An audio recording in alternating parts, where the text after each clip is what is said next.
Sky 18 Bangla নিউজের বিশেষ অনুষ্ঠান বার্তালাপ। আজ আমাদের বার্তালাপ অনুষ্ঠানে আমাদের স্টুডিওতে বিশেষ অতিথি হিসেবে উপস্থিত আছেন করিমগঞ্জ লোকসভা সমষ্টির বিজেপি দলের প্রার্থী কৃপানাথ মালা। তাই উনাকে প্রথমে আমাদের স্টুডিওতে আসার জন্য অসংখ্য ধন্যবাদ জানাই। প্রথমে আপনাকে অভিনন্দন জানাই দ্বিতীয়বারের মতো করিমগঞ্জ লোকসভায় বিজেপির প্রার্থী হওয়ায়। আমার প্রথম প্রশ্ন, এই যে আপনি বিধায়ক থেকে সাংসদ হয়েছেন, আবার দ্বিতীয়বার সাংসদ পদে আপনাকে প্রার্থিত্ব দেওয়া হয়েছে, এই যাত্রা আপনার কিভাবে শুরু হয়েছে? প্রথম আমার যাত্রা শুরু হয়েছে জিপি প্রেসিডেন্ট থেকে। আমি প্রথম জিপি প্রেসিডেন্ট হয়েছিলাম আমার বিদ্যানগর ঘর, বিদ্যানগর জিপিতে প্রথম প্রেসিডেন্ট হয়েছি আমি নির্দল থেকে। তারপর 2003 ইংরেজিতে রাতাবাড়িতে বাই ইলেকশন হয়েছিল, তখন আমি কংগ্রেস থেকে টিকিট পেয়েছিলাম এবং প্রথম 2003-তে আমি বিধায়ক হয়েছি। তারপর আমি আবার 2011-তে বিধায়ক হলাম। তারপর আমি বিজেপিতে জয়েন করেছি। 2016-তে আমি বিজেপির টিকিট পেয়ে আবার বিধায়ক হয়েছি আমি রাতাবাড়ি থেকে। এরপর পার্টি আমাকে বা গভর্নমেন্ট আমার ডিসিশন নিয়ে আমাকে ডেপুটি স্পিকার বানিয়েছিল আসাম লেজিসলেটিভ অ্যাসেম্বলি। তারপর পার্টি ভেবেছে করিমগঞ্জ থেকে লোকসভা আসন লড়ার জন্যে। তখন আমিও মত দিলাম, বললাম ঠিক আছে, আপনারা যখন বলছেন আমি আছি। তখন 2019-এ আমাকে টিকিট দেওয়া হলো বিজেপি থেকে এবং আমি এখানে কন্টেস্ট করলাম।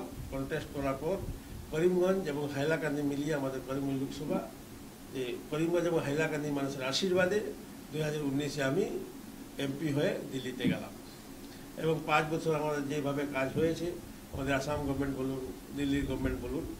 তারপর এইবার আবার ভারতীয় জনতা পার্টি আমাকে প্রার্থী করেছে, তখন আমি আজকে প্রার্থী হিসেবে এখানে এসেছি। মোদির 400 আসনের মধ্যে করিমগঞ্জ লোকসভা যুক্ত হবে কি? পাক্কা 100% যুক্ত হবে। মোদি যেটা বলেছেন 400 পার হবেও, আর করিমগঞ্জটাও ওটা ওই 400-র মধ্যে থাকবে নিশ্চিন্ত। বিগত 5 বছর ধরে আপনাকে করিমগঞ্জের কোনো সমস্যা হলে আপনাকে করিমগঞ্জের জনগণেরা কোথাও দেখতে পাননি।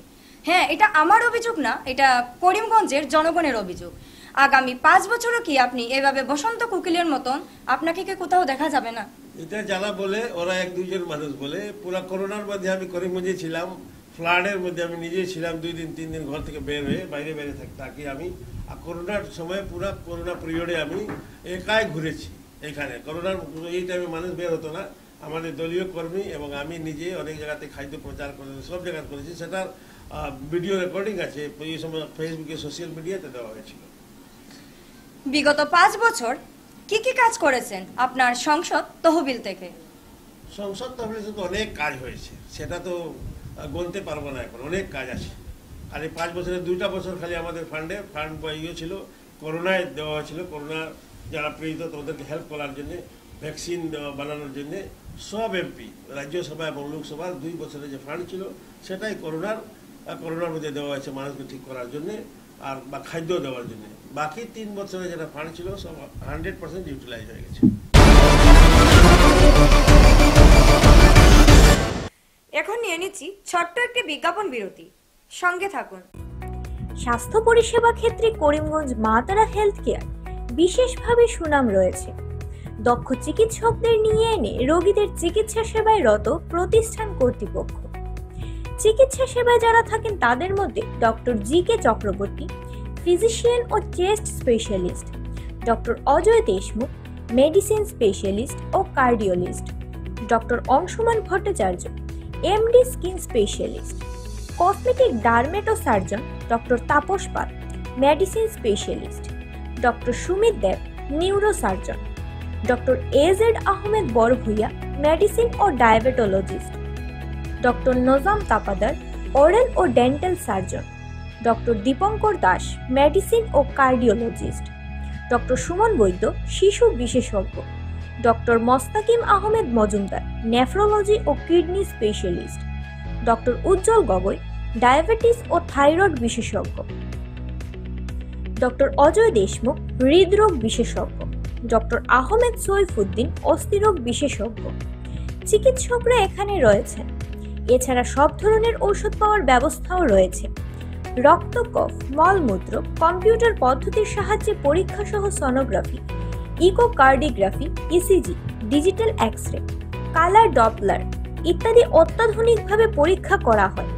তাই আর সময় নষ্ট না করে অগ্রিম বুকিং এর জন্য যোগাযোগ করুন মেসার্স মা তারা health care, Laxmibazar road, Karimganj, Celtex কার্যালয়ের নিকটে। আমাদের যোগাযোগ নাম্বার 7896065923 এবং 8876337065 এবং 9435585637 এবং 9127420429। রোগীদের সন্তুষ্টি আমাদের পরম তৃপ্তি।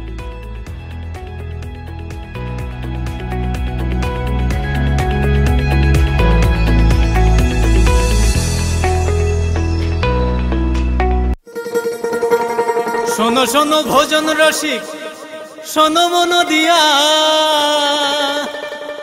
ঝাঁঝের স্বাদে রান্না করো লং তরাই দিয়া। ইলিশ সর্ষে পোস্ত বাটা যেমন ইচ্ছে নাও, মালাই চিংড়ি মাংস কষা চেটে পুটে খাও, আহা চেটে পুটে খাও, আহা চেটে পুটে খাও।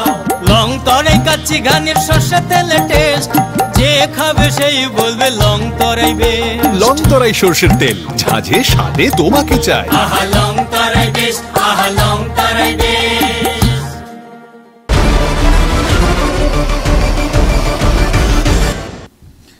এবার কার সঙ্গে আপনার প্রতিদ্বন্দ্বিতা হবে? প্রতিদ্বন্দ্বিতা আমি দেখছি না, এখন তো ডিক্লেয়ার করেনি কোনো ক্যান্ডিডেট, আর আমি ভাবি এখন কন্টেস্ট হওয়ার মতো কোনো পার্টি নেই, ইউডিএফ বা কংগ্রেস কোনো পার্টি এখন নেই। আপনাকে নিয়ে দলের মধ্যে যা অশান্তি দেখা দিয়েছে এর কারণটা কি? কোথায় অশান্তি আছে? কোনো জায়গাতে অশান্তি নেই। গতকালকে আমি হাইলাকান্দি গিয়েছিলাম, পার্টির ওয়ার্কার মন্ডল থেকে আরম্ভ করে জেলার সব একসঙ্গে গতকালকে মিটিং করেছি, আজকে করিমগঞ্জ করেছি। আজকে করিমগঞ্জ জেলার, করিমগঞ্জ আজই করিমগঞ্জ এবং হাইলাকান্দি দুটা জেলার কার্যকর্তা যারা আছেন মন্ডল লেভেল পর্যন্ত সব এসেছিলেন, এবং আমাদের মধ্যে উপস্থিত ছিলেন আমাদের ভারতবর্ষের মাননীয় মন্ত্রী প্রতিমা ভৌমিক, এবং সুন্দর মিটিং হয়েছে। এত মানুষ ছিল যে জায়গা ছিল না হলের ভিতরে, হলের ভিতরে যতজন ছিল অতজন মানুষ বাইরেও ছিল। তো মানুষ কোনো বিক্ষোভ না, সব আমাদের সঙ্গে আছে, একসাথে আছে। বিগত সালের থেকে এবার কি আপনি কম না বেশি ভোটে জিতবেন, আপনার এটা নিয়ে আপনার কি আশঙ্কা আছে? এবার গতবার যে ডিফারেন্স ছিল তাতে অনেক বেশি ডিফারেন্স হবে, এবার আর অনেক বেশি ডিফারেন্সে আমি জিতব। আপনি বলেছেন এক লঘু সংখ্যালঘু ভোটার আপনার পক্ষে, তো এর সত্যতা কতটুকু আপনি যদি বলেন জনগণকে? মানে 1 লক্ষের বেশি, মিনিমাম আমি 1 লক্ষ বলেছি, 1 লক্ষের নিচে একটা ভোট হবে না, মাইনরিটি ভোট 1 লক্ষ থেকে অনেক উপরে হবে।